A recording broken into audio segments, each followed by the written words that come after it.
4-1 it finishes. Let's just confirm what that means at the top of the table. Remember, Manchester City beating Newcastle yesterday meant that they had closed the gap down to 2, but it's now restored to 5 points at the top of the table for Mikel Arteta's side. City, though, remember, do have a game in hand. Joining us, Frank Leboeuf and Jurgen Klinsmann. Jurgen, a massive win for Arsenal considering what happened midweek. Absolutely a massive win. I mean, it was a highly interesting game. Obviously, Tottenham with their back against the walls, and they know that it's difficult times fighting now relegation suddenly and having a change of manager. So they went through a lot the last couple of days, and Arsenal needed these 3 points also badly because Man City is coming back up.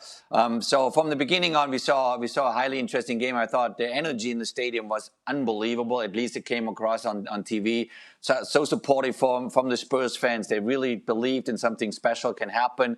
Even when Arsenal went up, with Eze, his first goal, there was belief. They responded right away. Kolo Muani scored then the equalizer just 2-3 minutes after Arsenal's goal, and the atmosphere seemed to be boiling over. It was fantastic. But then, right after halftime, Gyökeres with his first one, like 2-3 minutes into the second half, kind of killed almost everybody. It's just like no. And then the 3-1 then killed it off. Even if Richarlison, I think at the end, if this goes in the 83rd minute there, 3-2. We might have still an interesting game. Overall, there's no doubt that Arsenal was the better team over the whole 90 minutes, created far more chances. And Tottenham is now going through an emotional roller coaster the next couple of weeks because they need desperately points, obviously, to fight relegation. At the same time, they play Champions League, as crazy as it sounds, in the middle and in March. And to juggle these two things, it's not going to be easy for Tudor, but it's doable. I thought, we saw some light things, with Spurs, some positives that they can definitely take away with. But obviously, when you hear then the result 4-1, it is for all of us as Spurs fans, it's a very, very bitter result. Yeah, rollercoaster, I think, complimentary. I think Tower of Terror is what it's like for Spurs at the moment. We'll talk about that and their relegation scrap, which is definitely a fact later on. But for Arsenal, Craig, as I said, exactly what needed. And it's the two new signings that they spent a lot of money on, obviously, in the summer, who haven't maybe had the impact that we're expecting, had the impact today. Yeah, I mean, obviously, Gyökeres had a lot of time and space for the first one, and he shrugged off young Archie Gray for the second. But that's part of the game. You have to deal with that. Eze, obviously, it has been a roller coaster for him. He's a better player, I think, much better player than we've seen in terms of his consistency. But I think that's been plagued a little bit by Odegaard's return, and that kind of muddied the waters. So he spent a bit of time out of position, he spent a bit of time on the bench, and I think he's found it hard to get the consistency. We talked about Odegaard last year in the bigger games. He's a tidy player, but does he do it enough in the in terms of end product in the bigger games? And I think there is a question to be asked about that. Whereas I think if you give Eze a run in the team, I do think he's got more end product to his game. Odegaard does some lovely things in the middle of the park and some nice little link-up play and all that. I'm not taking that away from him, Stevie, but no. I just feel with Eze, he may sometimes look a little lazy, a little lumbered, and maybe gives the ball away now and again, but you just feel that he's got that special ingredient in him to play a pass, to score a goal, to do something different. Remember what you said during the game. You said Odegaard's not in the position in the box to score in the first goal. Right. And that really is, that's been a problem for Arsenal all season. Somebody from the middle of the park getting in the box and putting the ball in the back of the net, because Gyökeres hasn't been as consistently doing that as we hoped. So yeah,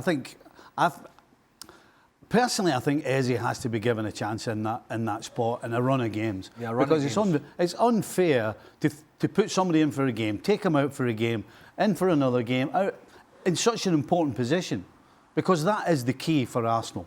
They need somebody in the middle of the park to go forward and either create chances, and he did that last week in the FA Cup, and then today he's scoring goals. So he has to be able to get some consistent games together to give an opportunity to be the player we know he is. I remember when he scored. You keep taking him in and out. He's never going to do that consistently. I don't know how long after it was when he scored the hat trick at the Emirates against Spurs that they played Villa away, I'm not saying it was the next game, but it might have been a game or two. I don't know, can't remember. But they played well away, didn't play particularly well. Odegaard played and Eze was shifted onto the left-hand side, which, by the way, is where he played for Crystal Palace a lot.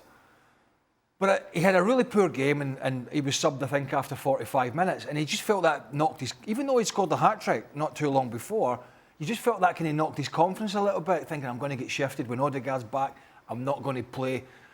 And sometimes that gets into the mental side of a player's head. But I agree with Stevie. I think if they give him a run of games in that position, sometimes he gets a little frustrating during the game, but most of the times he then pops up and he does something really good. He plays a lovely pass over the top, or he turns up, he scores a goal, or he's on the end of something. And I think at the moment, if you asked, most Arsenal fans, who would you prefer in there? I think certainly from my point of view, Eze would be the one. And on the other point with the strikers, we've had this conversation. I think Julian Laurens has said many times, Arteta it'll be horses for courses in terms of if it's Kai Havertz or Gabriel Jesus or Victor Gyökeres that plays up front. I think that's smoke and mirrors. I think the player that plays up front is the player that's scoring goals. And the fact that Gyökeres wasn't and Jesus was fit and Havertz was back was the reason he was on the bench.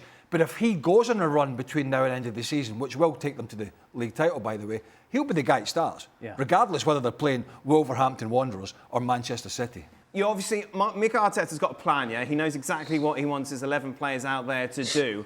How much sway do you give new players like Eze, who maybe doesn't fit one of those boxes, yet can add a different dimension to what you're thinking? Obviously, the narrative was, Arteta doesn't trust Eze. As a manager, how do you deal with that balance? Well, I think, Mikel Arteta is doing a fantastic job there. Evaluating those players every day, thinking about, who's the next opponent, what fits the best also towards that opponent that they're playing. And, he has obviously a high-quality roster with 16, 18 players at least, where he can double the positions and he can, play different formats, play different ways. Look who's on the bench. Havertz on the bench. Martinelli came in at the end, and then it depends, how do you want to kind of field yourself defensively? When you have Eze on the field, you play him as a 10, and behind you have Odegaard. And if you play him as well, then you need a really good number 6, cleaning up the mess, which Declan Rice, is usually doing that. It's a daily job. And probably throughout the week you change a couple of times your ideas and your thoughts on who to field then at the end of the day and on the weekend in the games. But this is what the beauty is of the job when you have so exceptional players, so many exceptional players in your roster that you have that choice on the weekend or during the week when you play Champions League games. And it's not an easy one. It's not an easy one because for us fans, it's a heated discussion. Who's the better one? Obviously, Eze, when you see him play, he's at the right time at the right spot. He's creative. He does a little bit of the crazier stuff. Sometimes he looks a little bit kind of off, and then suddenly he turns it on, and he can decide your game in a split second, and that's what we love, from a fan perspective. But then you also need the consistency as well, and that's something that he probably talks to him every week about. Frank, best till last as always. Overall, away from Gyökeres, away from Eze, you look at this, and this is just a huge sigh of relief, isn't it, for Arsenal fans? Oh yes, definitely. That was a real challenge, and especially for a derby, and you needed to win that game, and they did it. And even if the first half was, let's say, so-so in the term of fighting, and I think Tottenham were very courageous and they tried their best.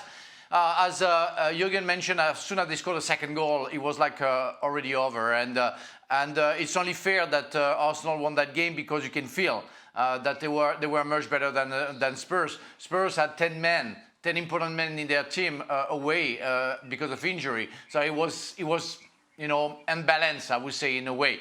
But overall, I have to say that and that was part of the debate, I'm very fond of Eze in the way that he pushes himself to go to the goal, where Odegaard is more somebody who's organizing or distributing the game.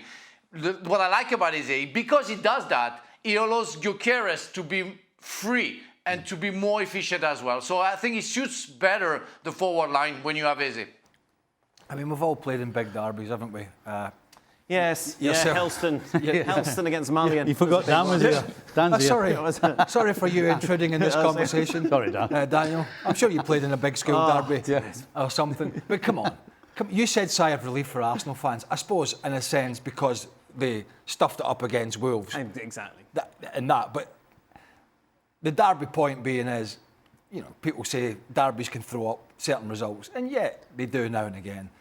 But on paper, I think Stevie was 4-1 in his prediction on the show, because yesterday or the day before, because this is where these teams are. Yes. It would have taken a second stinker of a performance from Arsenal and something a bit special from Spurs for this result to be any different. So to that point, Craig, let's take a look at the bottom of the table. How much trouble are they in? Well, actually, they're in it. You know, they're in a relegation battle. Personally, unless Igor Tudor completely loses the way, I don't think they will be relegated, because I think Nottingham Forest and West Ham have way less to work with. Right. Yeah, they have a lot of injuries, but Forest haven't got a goal in them. And you know, West Ham got a very experienced manager, and I think they may get out of it. I think Forest are in a bit of trouble at this moment in time. And although Spurs are hurtling towards it fast as that table picks up, and you never say you're too good to go, I just feel they are better equipped than those two other teams. Was I the only one today that actually saw some spirit in Spurs? I know it finished 4-1, but I thought I saw some spirit there. And if you've got that, they've got enough good players. It's why they're going to be able to stay up. I said last week that the only job Igor Tudor had was to get the players together and get them playing for each other, because of the talent they do have. Yes, they got the injuries. So I thought I saw some spirit there today. You know, particularly when they went one behind. We sat here and talked about, listen, if they go behind, the roof could cave in. They didn't. They took the punch, and guess what? They ended up, a couple of minutes later, they equalised. And they kept going and kept fighting. They did lose to the 4-1 end. though. Yeah, I know, but it was a low bar. In terms of the spirit, that's what I'm talking about. Even you, because that's what's going to keep this team up. So during the first half, that's what they need. Right. So during They're the not first playing half, Arsenal every week either. I said to you during the first half, it's been a bit better first half from Spurs, and Stevie's like, they've only had one shot. Right. I said, yeah, that's true, but it has been, if you looked at some of the first half performances under Thomas Frank, it's a really low bar, but it was a better first half because they at least competed. Yep. But that's a sorry thing to say, is it not? Yeah. Well, as you say, that's how low the bar is. That's suggesting that whether, you know, I think Thomas Frank... But that's what it's going to take, though, isn't it? I think Thomas Frank was at the wrong movie. I think he was out his depth at Tottenham, and listen, some may agree, may not. And I think he was at the wrong place, the wrong club for him. It was too big at this moment in time. Brentford, one thing, Tottenham, another. But you can't argue that, well, these players showed some spirit today. They've shown very little of it for most of the season, and that's why the manager was in the position that he was in. Having players ignoring him coming off the field, having the first half performances against Villa, City and others that they had, and got berated by the home crowd. We saw a little bit today. I think the worry was they've played a back three before this season, but he seems to want to go with a back three. Igor Tudor, he was a centre-half himself. But those three at the back with Paulinho looked a little confused about their positioning at times. I think sometimes when you play a back four, and we saw it under Ruben Amorim, who kept going with this back three, and United were getting picked apart. When you go with the three centre-backs, you have to work even harder at getting your space and your positioning correct. And that's going to be the difficult for them going forward, particularly with a midfielder playing in the back line. When your captain is suspended, he will be back, of course, Romero. But how long before he gets suspended again? So, you know, he's got a lot of things to work out, Igor Tudor. Do you agree with Steve, though, Jurgen? There was a flicker of hope today. I totally agree with Steve. Yeah, absolutely, because you sense the crowd in the first half. You know, usually it's the team that kind of picks up the crowd and gets it going. But today was from the first minute on, the crowd was behind the team. They wanted to help them. They wanted to push them. They wanted to give them energy. And there was a lot of energy in the Spurs side. Yes, they didn't create that many chances as Arsenal did. throughout the entire game. But there was a positive feeling. There was positive body language. They were throwing themselves into the battles. Here and there, still a little bit naive, like in the last goal, for example, with RG Gray kind of get pushed away from Gyökeres, and these moments. That's where you want more physicality in there. But I think that could come. I mean, now the next couple of weeks, it's an emotional situation there at Tottenham, because on one extreme you're fighting relegation, which they are not used to, and the other extreme is you're in the Champions League still. So to handle these two topics, it's not going to be easy. But I felt in the first half that there was good energy there was good spirit there, and hopefully they continue that way. There's a headline there somewhere, isn't there? Professional footballers run around. Well, yes, well indeed. done. Yeah. They were. It's like football pundit doesn't moan about watching football. Who's that? but actually, they were kind of hurtling towards a relegation battle last year in victory in the Europa League. Yes. You know, they were, in the end, it was a little bit more, but both themselves and Man United last year at one point were just nosediving down towards that bottom three. Not quite as bad as it is this year, which I think kind of tells you where they are in terms of I know they've got a lot of injuries, but I look at their squad and it's far from perfect, and I think there's no way they should have been both seasons down around 15th, 16th or 17th. And frankly, it's quite embarrassing. At the other end of the table, of course, still a very much title race on, with Manchester City beating Newcastle yesterday. Pep Guardiola has told his players to go and enjoy themselves.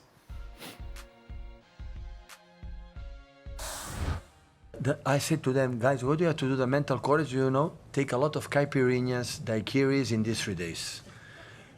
Enjoy life. And after that, make a proper 3 training sessions and go to Leeds. That is a proper way that always we did it. Because you say, no, if you win here, and now Arsenal will do that, or Aston Villa, and now we're going to do it, and after that, slap in your face, and what you thought is completely the opposite. Finally, he's going old school. Finally, Manchester's getting to Daiquiris, caipirinhas, the whole shebang. Oh. Frank, if a manager had told you that back in the Chelsea days, how would some of your Chelsea colleagues have acted? Yes, it happened with Ruud Gullit, Craig's best friend, where I was injured and I was thinking too much. He said, you know what, we get out, we're going to go to the nightclub, we're going to drink, we're going to enjoy, and tomorrow's going to be another day. Well, that's the old-time spirit. And Craig, Jurgen, and Stevie exactly know that, where sometimes you have to forget about it, where there's going to be too positive or too negative. Forget about football, just enjoy your friendship and get drunk if needed, and go back the day after and work hard. You're forgetting one thing, Dan. Go on, Stephen. Nobody ever told us to go and enjoy ourselves. We absolutely knew how to do it. Right, I see. We didn't need a manager to And tell by us. the way, those drinks that Guardiola was talking about. Yes. No, You couldn't have ordered one of those in the Liverpool. Cocktails. Ronnie Moran would have had a go. You can't figure him out though, can you? What, Pep? Yeah, there's like too many games. The players are tired. Now he's going get drunk. Go and switch off. Jurgen, are you on Pep's side here? Absolutely. Yeah. No. When I came to Spurs, we played the first friendly game in Ireland, and after the game we won it 1-0, and he came, and basically Ozzy Adil is the manager, and he gave everybody £20 to go out and drink. Yes. I said, what, you're going to give me now £20 to go out and drink? And so we ended up obviously having a good time. As a manager, how careful do you have to be with your words, though, Jurgen? Or is it kind of different with the players nowadays compared to this lot? I think it's a bit different nowadays because of obviously social media, and the cameras are all over the place. It's not that easy for the young players to go out and have a couple of beers, too many maybe here and there. It's totally fine. But it's good. It's good for the team spirit. It's good for the camaraderie. And especially now when you fight a battle against relegation like Spurs is doing now, it might be not the worst to go downtown into the city in London and have a good night out, the whole team with their wives or whatever they want to do, because it just builds camaraderie, and they need a lot of energy and a lot of good team spirit now. Frowned upon now, isn't it, I suppose? To be in that kind of... remember looking back, talking about the modern day footballer, and I suppose here is the effect it can have, is Jack Grealish had his best ever season. When they won the Champions League, they won the league, he made the big move from Villa. I think it was his second season. And after his trip in the summer with England to the Euros or the World Cup, can't remember which one it was, he's a player who enjoys himself.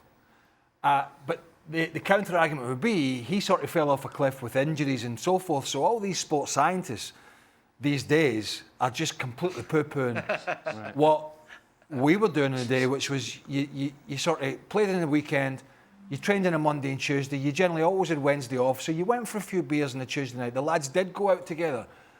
And there's no team that has ever been successful, I don't think, in any sport without having the camaraderie and the team spirit, because as soon as that breaks, no matter how talented you are, as soon as that sort of bond breaks between the dressing room and there's a bunch of bad apples and you don't mix and you basically just see each other at work and that is it, that's a recipe for disaster. So that although people turn their nose up at the sort of drinking culture, and it certainly has changed for the better, the camaraderie side of it, going out and playing golf or doing whatever, or going for dinners or going for a few beers within reason, you still have to do that, right, to keep that sort of togetherness in the dressing room. That will never change. Never change. Jürgen, I imagine it has to be quite organic as well. You can't have a manager all the time forcing you to go and do team building activities. This is something that the players kind of find within themselves. Is that fair?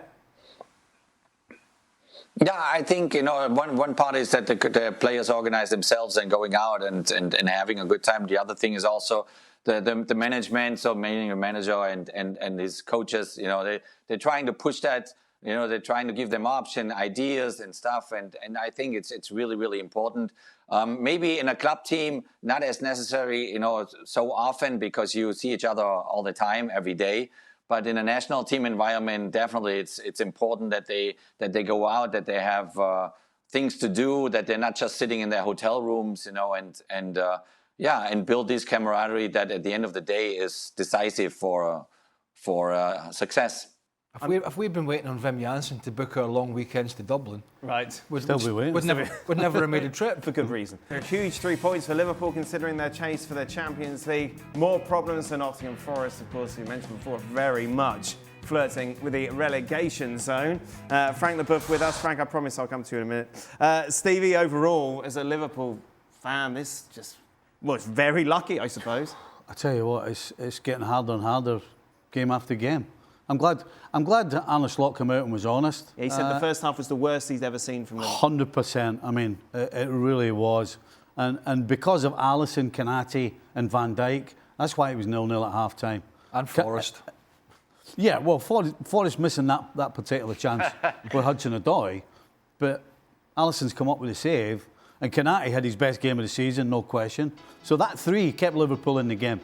I have never in my life seen Liverpool giving the ball away so much. Yes, again, credit Forest putting pressure on, but still, not acceptable. And it could only get better in the second half. And it did.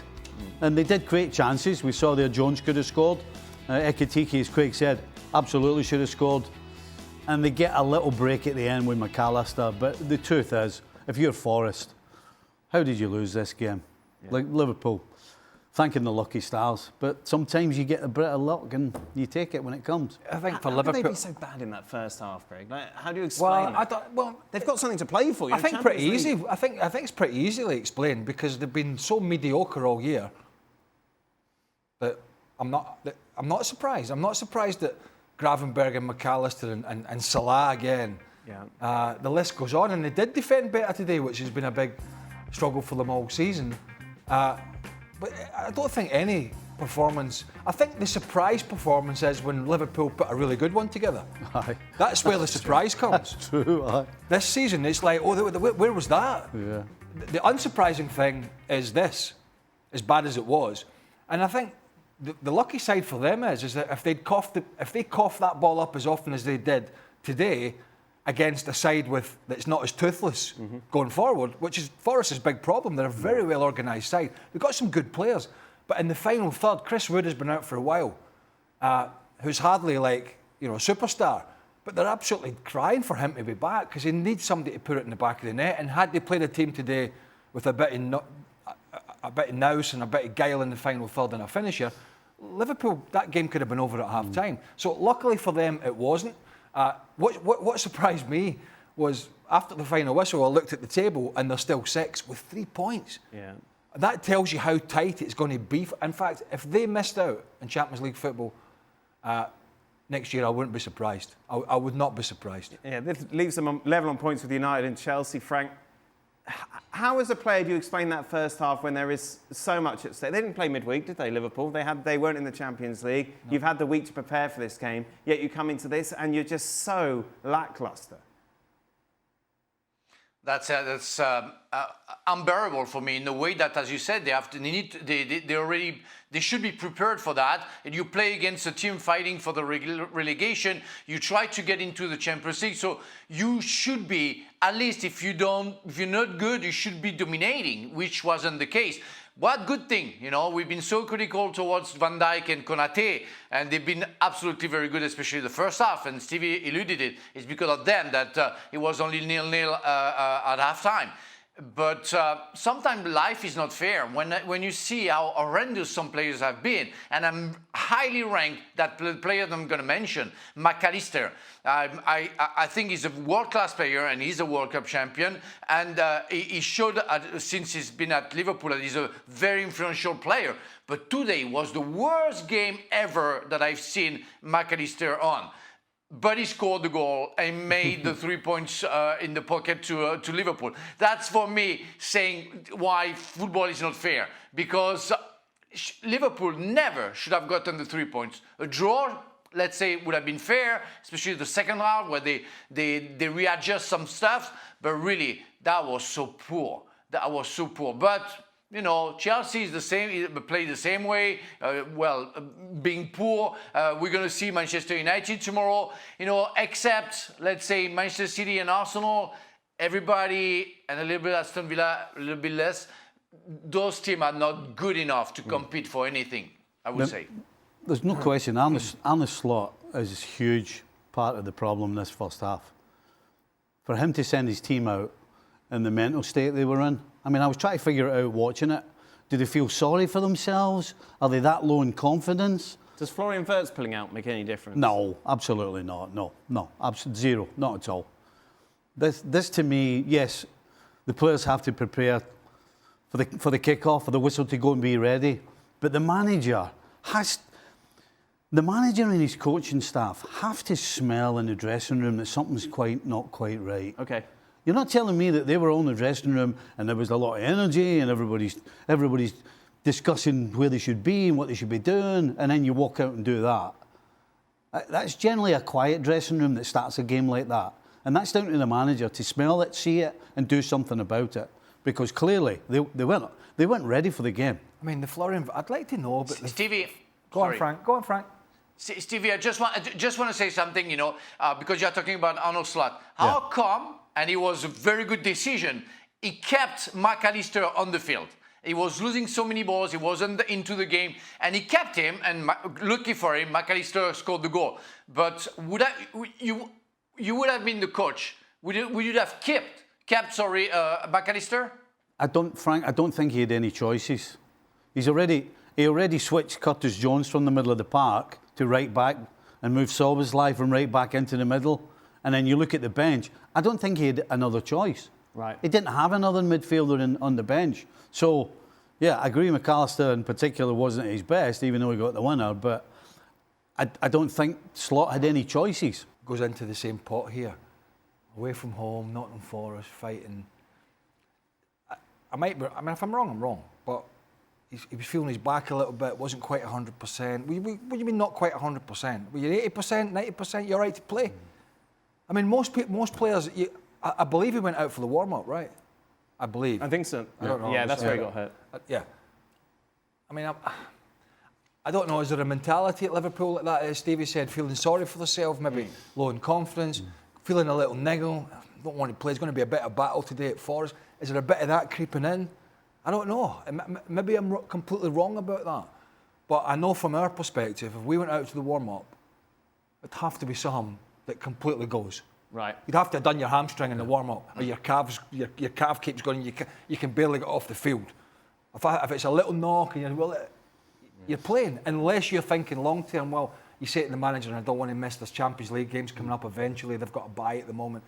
maybe there's a little bit of that. So they're saying basically he was nowhere near 100%. Is what Slot's saying after the game. So maybe he was risking him, and then he just went nah. He was nowhere near 100%. Yeah.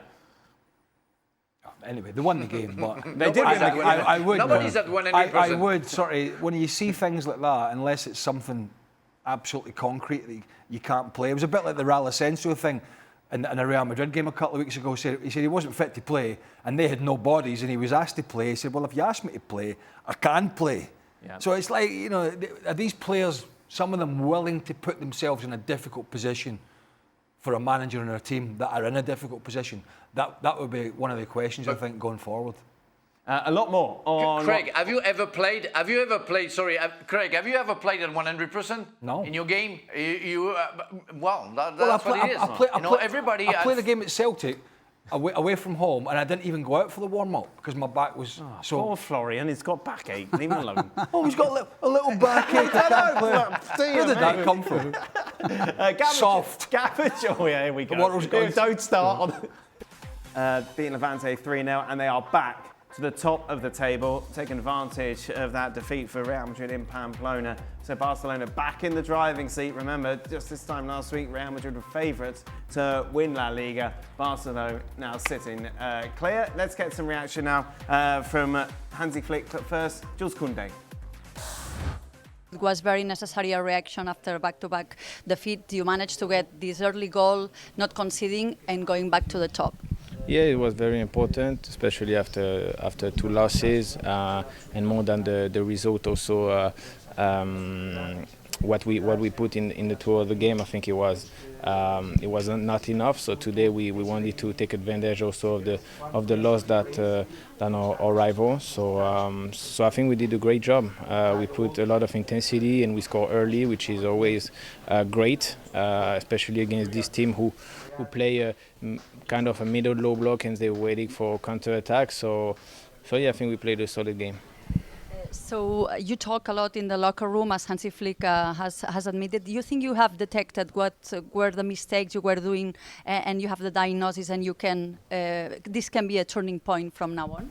Yeah, I think it can be. It's up to us to now, after talking and communicating, because at the end of the day, it happened in a season where, you know, we're not at the level that we want and we don't have the results as we wanted, especially the past two games. So yeah, I think the coach and the player, we identify what we could improve, and now we're working on it, and hopefully today I think it's just a first step in the right direction. How important has been the score so soon to be very calm in the game? Very important. You could see that today also that we had not the confidence in the beginning. So, but I think with the minutes we get better in the game, and yeah, important was today the win. How important is for Barcelona to recover in the first place so soon? No, it's important. We got this chance about the result yesterday, and so we get it, we take it, and this is a good thing. Had the chance, took the chance, back to the top of the table. Levante, of course, are not going to be some of the opponents that Barcelona are going to face between now and the end of the season. But after two defeats, they get the job done. Did the bookies really make Real Madrid favourites? Yeah, Real Madrid were favourites this time last before week. Yesterday's debacle? Before yesterday's defeat, yes, yeah. Well, I know Barca have had a stumble and two losses, but there is always something there to keep you hopeful. If you're a Barca fan, say, well, you know, we'll get better at that and we will score goals. There's not a lot to say. Levante created two or three really good chances in the game, particularly early on, which Barcelona always give you. And after that, it was pretty much a walk in the park, a training game per se. João Cancelo, man of the match. Obviously, when they signed him, we were like, look, he's great going forward, but defensively. Listen, João Cancelo, man of the match. Perfect for this game. Yeah, exactly. Against a team that's going to do very little attacking, against a team that you're just pushing back. He doesn't have to defend much. That's perfect for João Cancelo because he's a brilliant footballer. I mean, here's a guy when he was at Man City going in the middle of the park and not look out of place with his passing. In fact, his passing was almost as good as De Bruyne's when he went in there. The problem is, and City have this in abundance, they have fullbacks that can't really defend. So today was a perfect day for him. When you get João Cancelo in a wide position, I mean, I suppose it can be frustrating for a striker because he cuts back all the time, but he usually sits the defender on his backside. He's a really good player going forward. That being said, you know, the recent woes are behind them. Who the hell knows what the challenge is going to be from Real Madrid, because it's up and down, and they were a debacle again yesterday. Got outplayed by Osasuna and deservedly lost.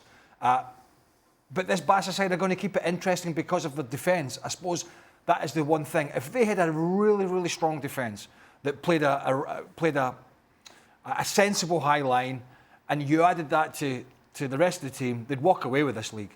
They just walk away with it. But they don't have that.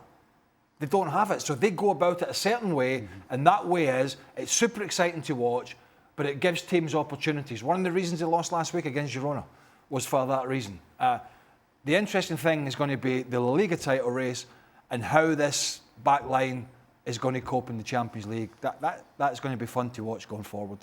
Cancelo's not going to help that. Okay. That's for sure. I actually can understand why the bookies maybe made Real Madrid favourites. Because for a couple of games, they weren't sparkling, but they were better. Barcelona's dropped. Yeah. And we've been waiting all season for Real Madrid to be better. So there was kind of a thought, I had that thought that, you know what, this just might be what they need. Get top of the league and then change gear and off you go. Clearly not. How do you change? But I understand. They were down geared. Yeah, I've got a stick on mine. I think most people do, don't they? No. Well, they have a stick. All right, fair enough. You're right, all right. You're right. But I mean, all right, I'm wrong, you're right. I think the question there is, do you think Arbeloa has, to slightly switch it from Barca, do you think Arbeloa has just stumbled on it for a couple of games? Yeah. And yesterday was back to just normality? Yeah. Yes. Outplayed by Osasuna. The Osasuna midfield were knocking it around as if they were Real Madrid. Yeah. And Real Madrid have been getting results on individual moments. Whether it's been Mbappe or Vinicius doing something special, which is part of the game, I get it. But it really hasn't much been about a team effort. And you watch even the Osasunas of this world, who are kind of mid-table, you watch how they play. You watch even how Elche plays and Vallecano. It's kind of a team. They pass it, they move.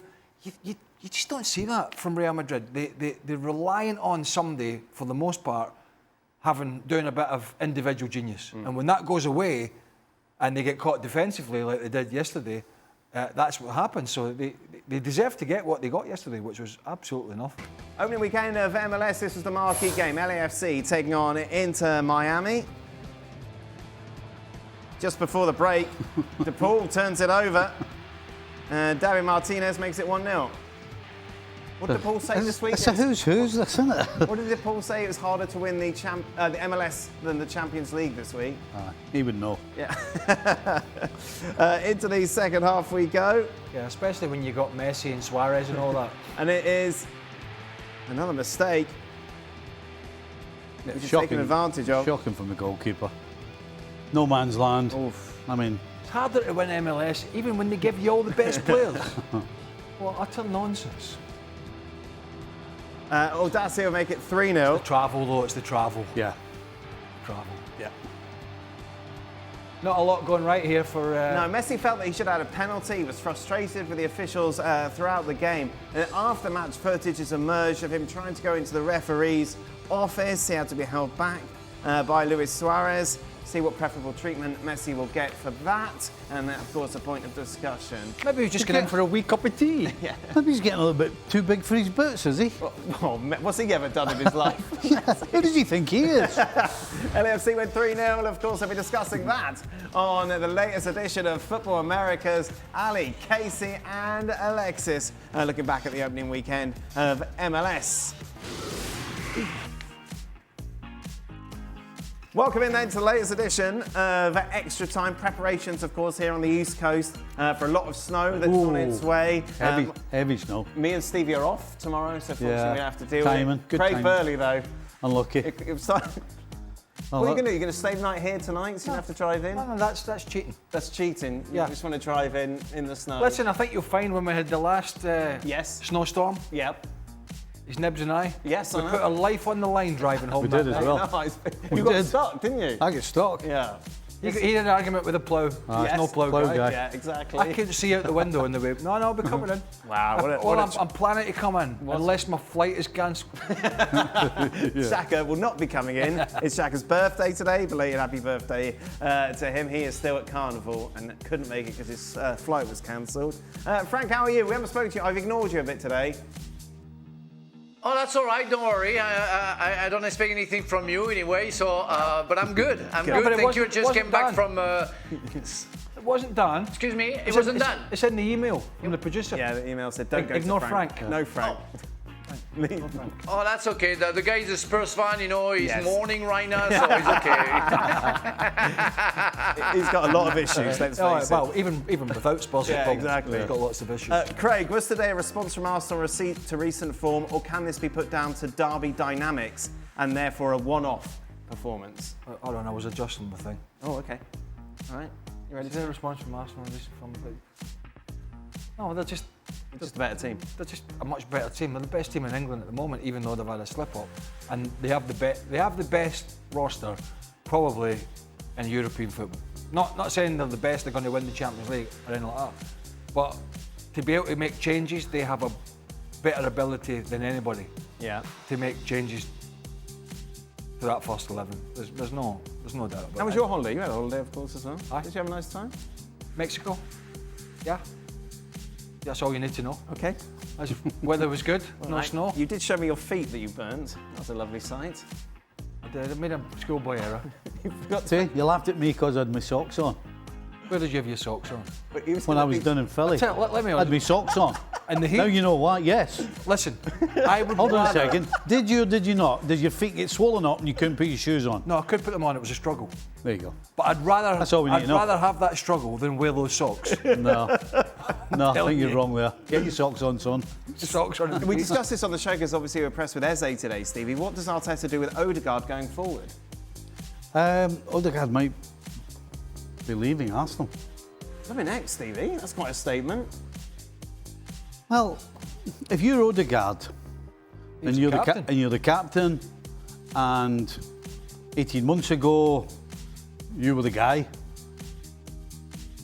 and all of a sudden, I know he's had a couple of injuries, but all of a sudden there's question marks whether he actually starts in the 11 because of Eze. Maybe even because of the way he's been playing, somebody else might get ahead of him as well. So if you're Odegaard, do you stick around? I don't think you do. Wow. Frank? I agree. I really always liked, Odegaard, the way he was playing. He's very elegant and everything, but he's not influential anymore. He's, as I said, he's there to start the action, to organize, to distribute the ball, maybe on the horizontal way.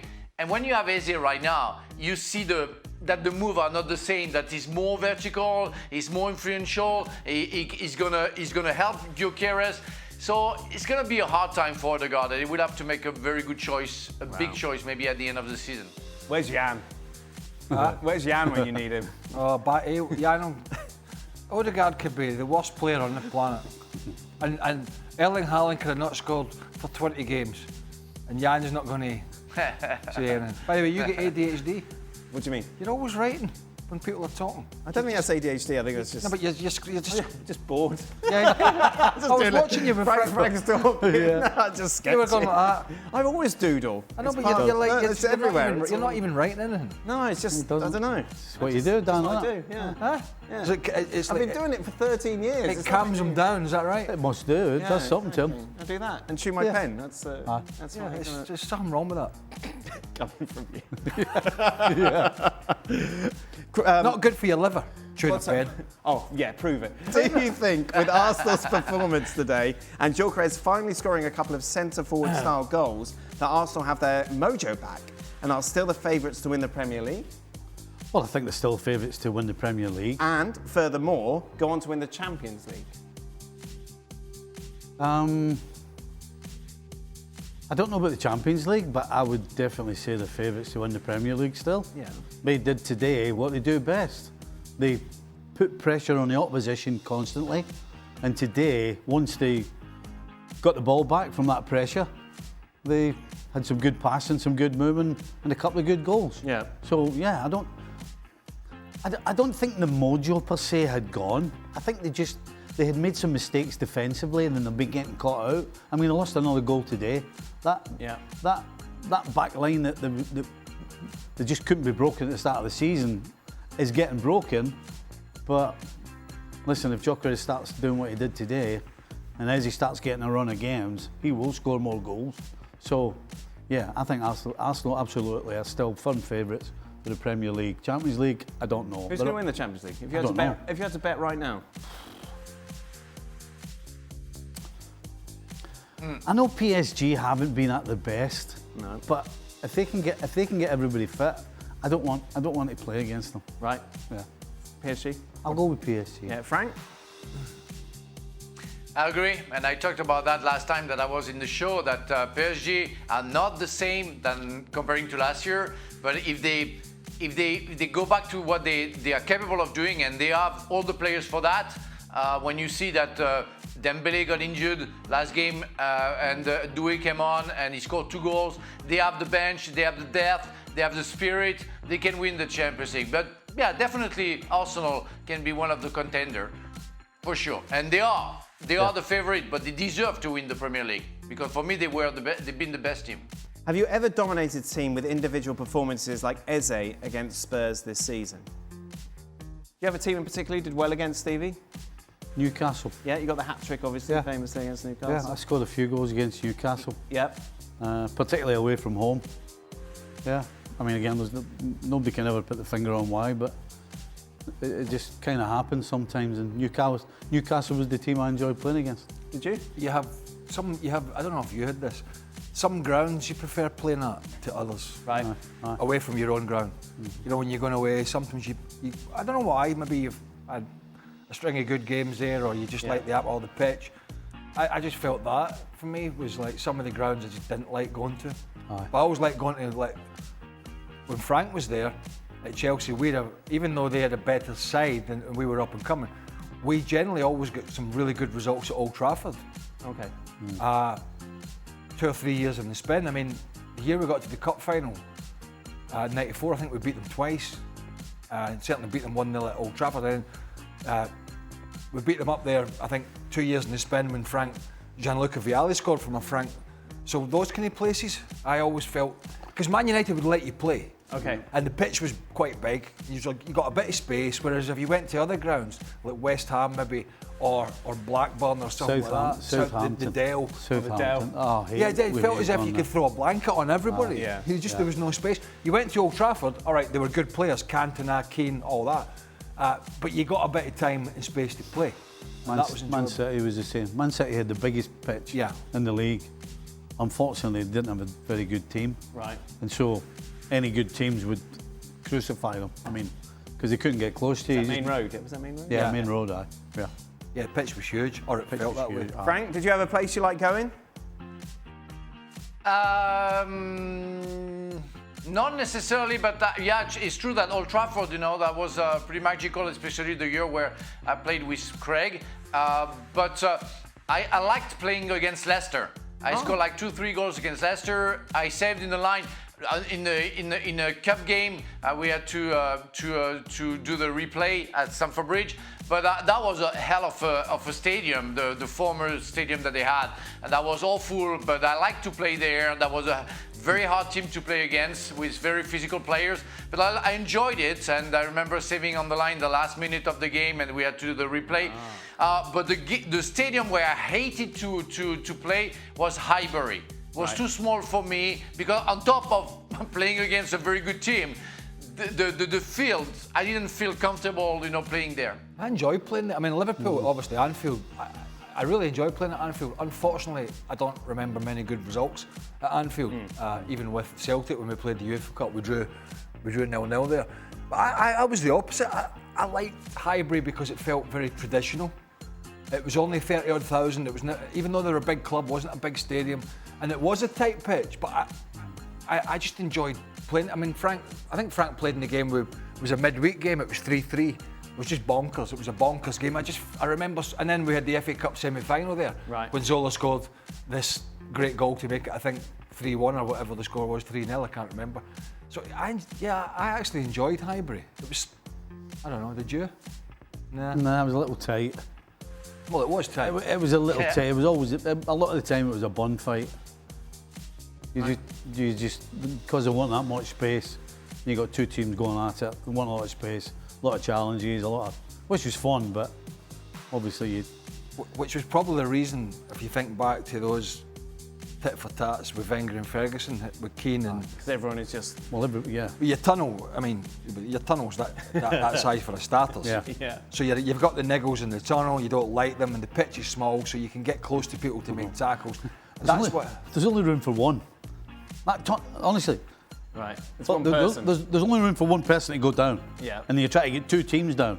And so before the game, even before the game, you're actually making contact, and then you start going like that. Like a bottleneck. You shoving me? You shoving me? I'll tell you what though, I love the little players' lounge at the top. Oh, lovely. Right at the top of the tunnel, just off. Where's the players' round? Nice little lounge. All right, who's following? It's funny. I remember Craig in the semi-final against Wimbledon that we played at Highbury. Do you remember we were waiting in the tunnel and Vinnie Jones were yelling and screaming, "Come on, guys! We're gonna walk on them!" and blah blah blah. And Ruggeri came close to him and he said, "Guys, don't worry. People are yelling like that is because they're scared. They have a real big fear." And I thought it would be a fight, and that was insane. But that was a hell of a game. Yeah, it's true. That was a very good performance from us. Yeah. Scotland, either of you two following what's going on? Are Rangers and Celtic actively trying to hand Hearts the title? Well, I don't know what's happened today or this weekend. Someone sent me results. Mike sent me to... Yeah, I've got to see. Celtic 1, Hibs 2, Livingston 2, Rangers 2. Well, Rangers have been on a mental run. Danny Rowe took over at Rangers, a young German coach, I believe. And they were on a bit of a tear because they weren't even in the title race. And then they were back in it. And they beat Hearts, I believe they beat Hearts 4-2 last week. 2 weeks ago. So this is 2 weeks ago, whatever it was. This is a little blip for them. Right. I think the worry for Celtic is that it's not no fault of Martin O'Neill really, but I think the Celtic board are getting it absolutely hammered because they did no business in the transfer window. They got battered by Stuttgart in the European competition a week or so ago, whatever it was. When they played last Thursday, I think it was. And they've now lost at home. So, trust me, I've been up there in the East End of Glasgow. The knives are out. When I've been there when it's gone really well and we were successful, and that's hard enough. When it's gone the other way. Your family Rangers supporters, Stevie, they were playing Livingston. Yeah. Livingston have only won once all season. They couldn't win.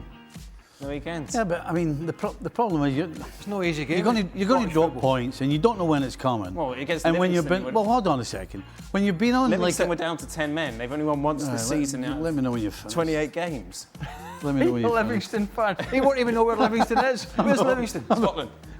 Scotland. I know. Are you done? Yes. No. Yeah. Sorry.